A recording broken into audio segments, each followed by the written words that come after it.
Hello, I hope all is progressing well. Welcome to I Don't Know, We Can Talk About It, where we discuss myriads of topics civilly, reasonably, and responsibly. My name is Kevin Dufresne. We're going to jump right into our topics. The first topic concerns tutoring during school, high dosage tutoring. I think the idea is wonderful. From my experience working with individuals with different needs, I'm aware that in a learning atmosphere, in an educational atmosphere, students can receive different forms of attention. Aside from going desk to desk, by grouping, by schedule, I think that with these tutoring parameters at the forefront of the article, conversation of tutoring can be enlightening to any that might be seeking tutoring during school time, especially with particular time constraints. I think the possibilities and readiness working together are so important, because if there are any technical situations that need attention within a particular time constraint or time allotment, I think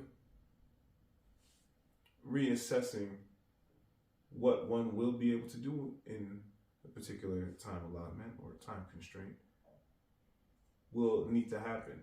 How quickly might that be able to happen will depend on so many variables concerning that particular educational situation in relation to tutoring. Whether that be an online situation, a door needing unlocking to access particular hardware or software that might be malfunctioning, or loading slowly, or an absentee situation. I think with so many possibilities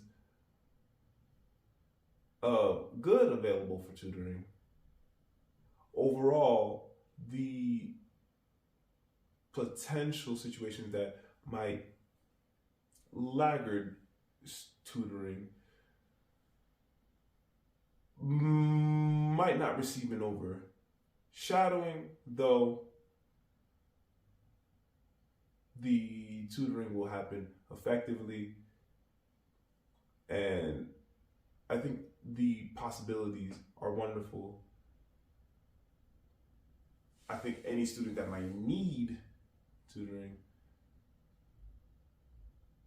in an environment, an educational atmosphere that allows for the tutoring to a degree of the sort, especially within the articles, whether that be online with aides or whether that be in private times with teachers, aides, taking time from another area that a student might be willing to part with, whether that be 5 or 10 or 15 minutes, in order to learn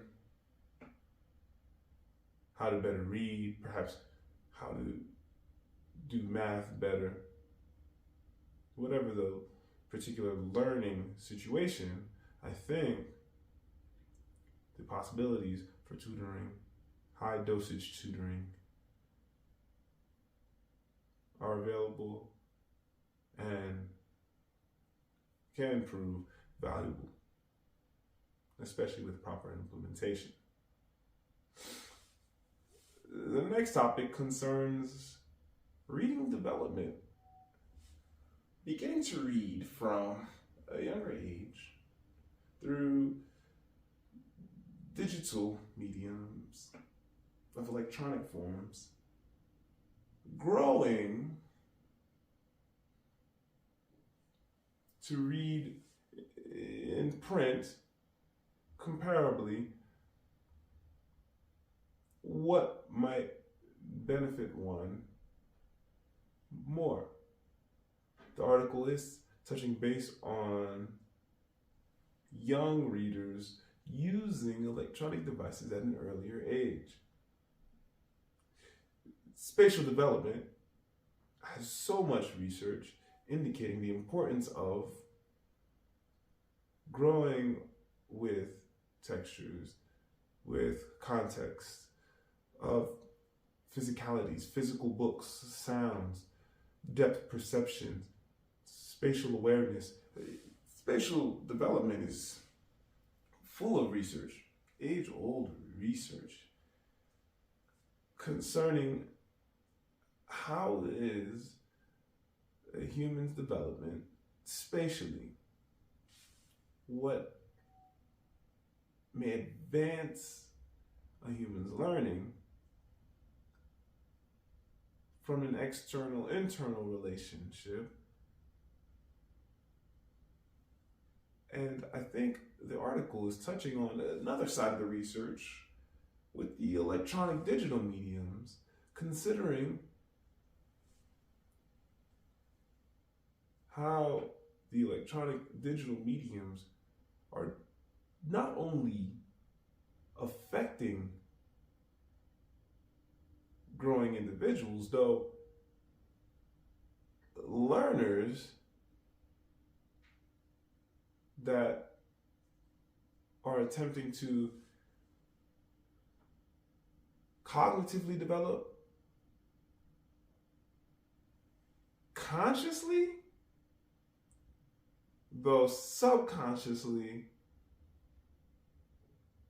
are having different experiences than others that may be growing without as much electronic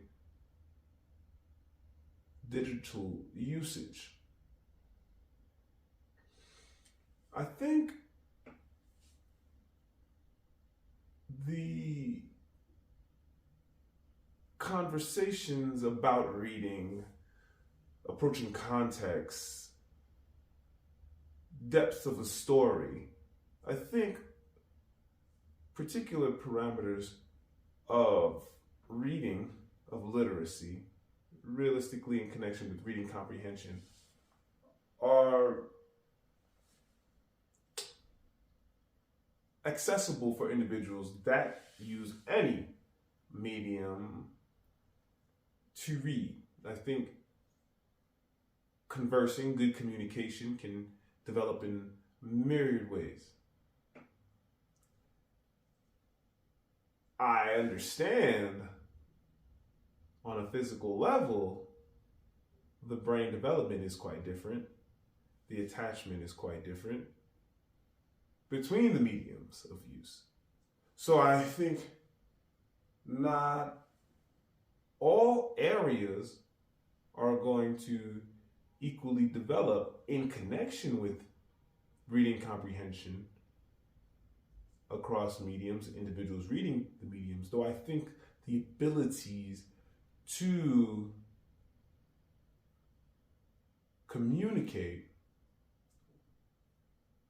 about particular topics to varying degrees are possible.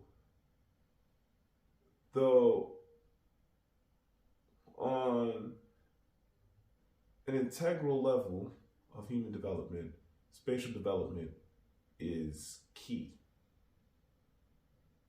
to becoming functionally aware, mindful. The other parts of the human spectrum that one might be aware of, that develop through connections with physical context, with spatial development, are going to eventually need catering too. How does that development happen later in life? With hope, one may argue that as long as the brain continues developing, as one continues to develop one's mind through the good available avenues, one will be able to grow differently in a better way in the long term of life.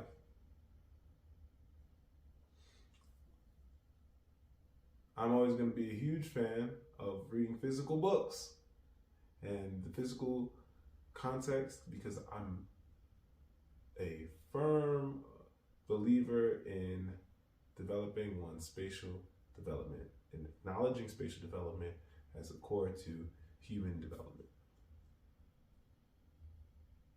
All right, we're going into some origami now. Now, the origami I'm making today is a lily flower. So, in this, I must make with my square origami paper folds from corner to corner and edge to edge. Some might be familiar with this as the water formation here versus the diamond formation. Some might be familiar with the flower formation as well. So all I'm doing right now to start us off is folding from corner to corner and edge to edge. The next step is to bring in the folds that I make from edge to edge. I'm just going to press them in. So I have the fold from edge to edge in a valley. So I'm just going to follow those. The corner to corner folds are mountain. As you can see, they go up. So mountain folds, valleys. And so then I have my water position here. Next, some will call this the flower formation, where we take the wing, so there are 4 nice wings, we take it and we just fold it down. In this fold here, we open it to press it down, and it forms into somewhat of a diamond. Okay. There we go. Cool. Next, we'll do that with all the sides. There are 3 more sides that need this fold. So fold it down, just gives it a nice crease. And when we get this nice crease, then we're going to open it. You can even fold it down in the opposite direction if you want like a double crease. But we'll fold it and we'll make this into a diamond, similar to the one we have here. So I open it here, and I just gotta press it. Press it carefully. This can be a little bit tricky. If you find that it's tricky, just go to the opposite side and fold it in to give, and then open it here. Voila, here we go. We have it right there. The other side. You can see it kind of looks like a petal. I guess that's why they call it the flower formation. And you can just kind of open it another way, so fold it, not too much. But each panel comes down, then just fold it in.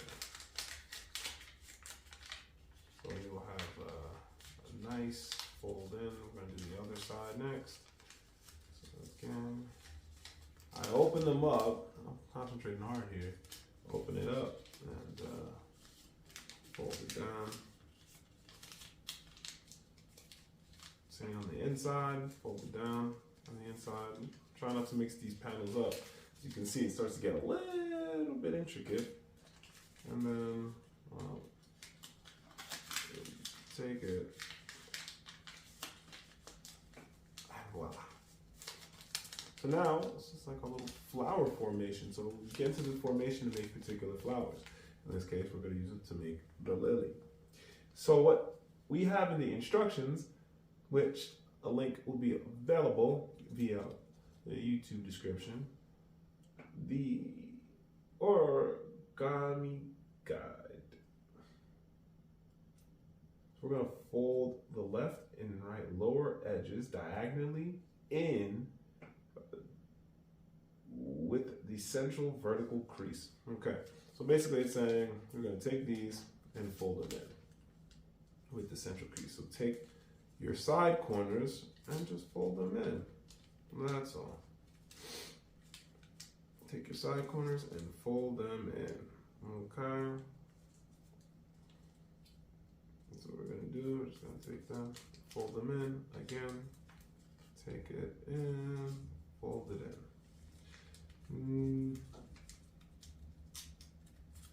So I'll scroll down to the next instructions. And then it says unfold the step thereafter. So after the fold, you unfold it. Okay. I'm going to do this to each side. Because I'm going to make sure that I at least have the creases in case. So again, take it in, I fold it, and then I take this part in, I fold it here. Now remember, origami is really good for the brain. I learned this from the Japanese tradition of folding paper. Okay. Next, we have to unfold them all though, it says. So unfold all of them. Unfold all of them. Okay. They're all unfolded, and they're all here. Okay. So the next it says, well, fold the top part down to the bottom point. Okay, so we'll take this top part and fold it. Now you can see the previous crease helps us to find a middle ground for our triangle where we both fold that. So we have this nice fold here. Okay. We fold it here. Voila. And we come here. Next, it says to unfold the previous step. So that's exactly what I did. And from here it says, well, to take this, I'm going to double fold it on both sides here. But it says to take the portion here, and open it up. So meaning I'm supposed to open this up and I'm gonna, I believe, come to a diamond form. That's what it's looking like. Yep, so I'm gonna take this sheet up here. I'm gonna fold it. It's gonna fold in. That's what's gonna happen. 1 second.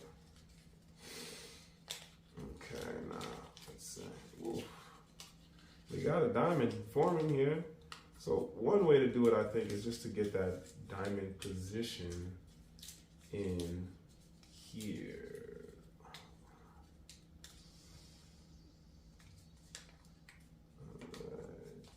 Okay, my diamond, this diamond position is, it's all right. Oh, there we go. Oh, it's a little better. Yeah, really check on the, here we go. See that? The diamond position. We'll do it on the other side as well. Just take your time here. Okay. Same idea. Take your time. The whole idea is to try to get it as evenly as possible. I'm going to keep the structure of the origami piece as it folds. You can see there's a little bit of a fold in corner here. All right, so it's a little tricky there. And that's the completed flap. Then it says to fold the flap down to the bottom panel. So we're going to take it, fold it down. Same thing on the other side, fold it down. Now the question is, do I do this to all sides? Okay.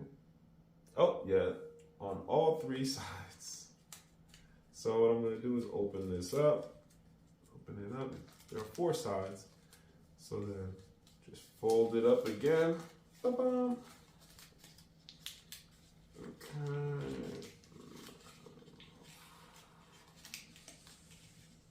Just gotta take this part up here. Again, remember, just really focusing on getting that diamond. Once you get that diamond part in, the other part, you know, you'll have them. And just try to match this point in. I think it really helps me out because I'm still improving my folding, right? So the same idea goes here. Okay, same idea goes here. Let's see. Okay, nice. That's a good fold. And as you can see, this fold is good. The other side is where we're improving from. All right. So what we're gonna do next is follow the instructions where it says we're gonna fold in the top, left, and right edges diagonally to align with the central vertical crease. Okay. So with that, I still have I have long edges, and I think that's because I have to fold them down. That's a part of this. So I fold this down now, and I can take this and just fold it in. So I fold it in. Nice. So the fold is happening here. For the lily. There we go. The fold is happening right here perfectly nicely.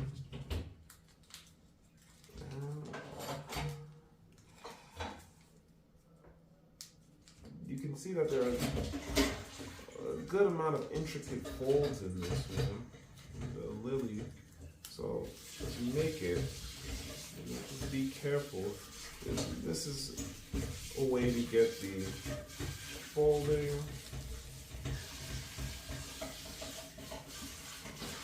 On top of here, we're gonna take this fold in here. Oh, hold on now. Make sure I got all these folds correct because there's so many sides. Yeah, we got this side here. And then of course we're gonna take this side. The side is the side where it's down. So I wanna make sure we have the right side here. Here we go. This side, so this is where we really wanna fold. So yeah, checking in with these folds, making sure the right sides get folded in is so important. And of course here we have this fold and this fold goes in here. All right, so this way now we have our folds. They're all even. So the final step is to pull these petals apart. So we have these folds and they're like 4 pieces. So we can just pull them apart. Here, here, and then here we go. So what's cool about the lily is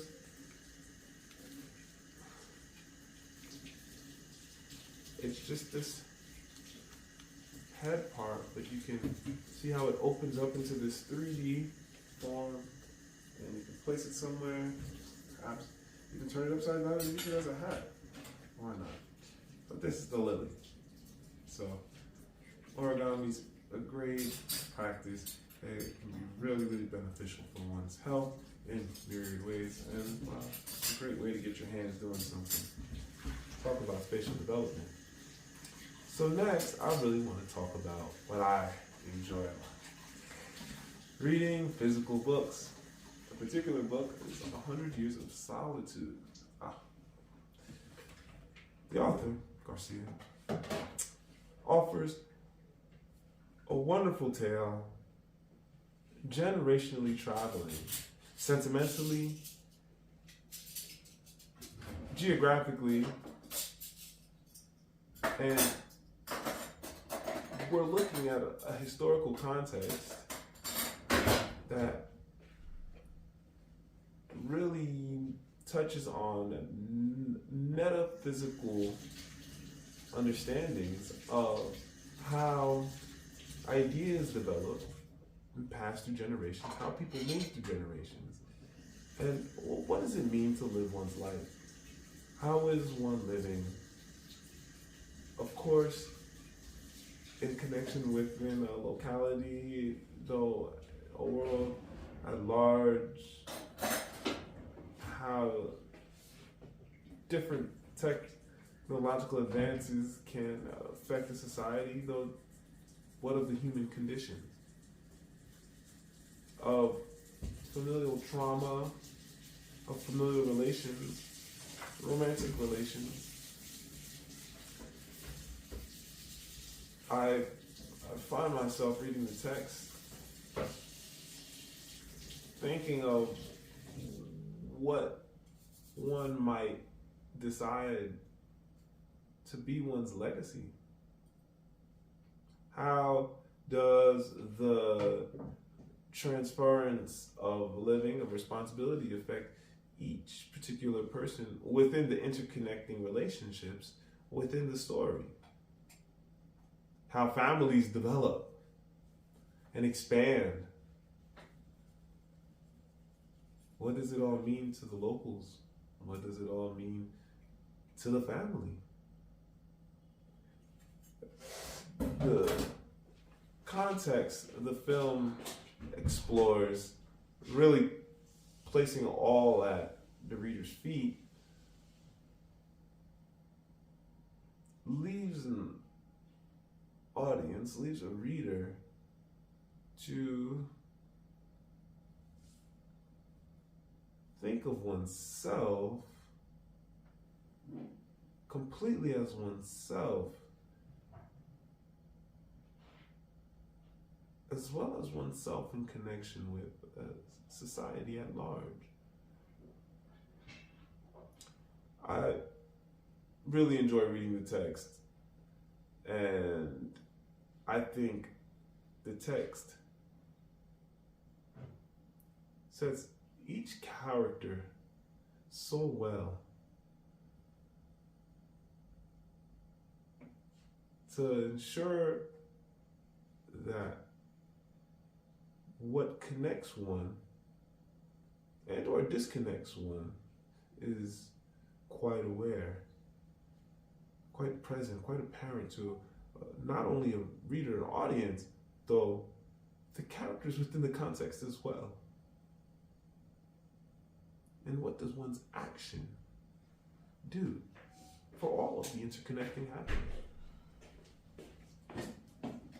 Thank you for joining me for another episode of I Don't Know, We Can Talk About It.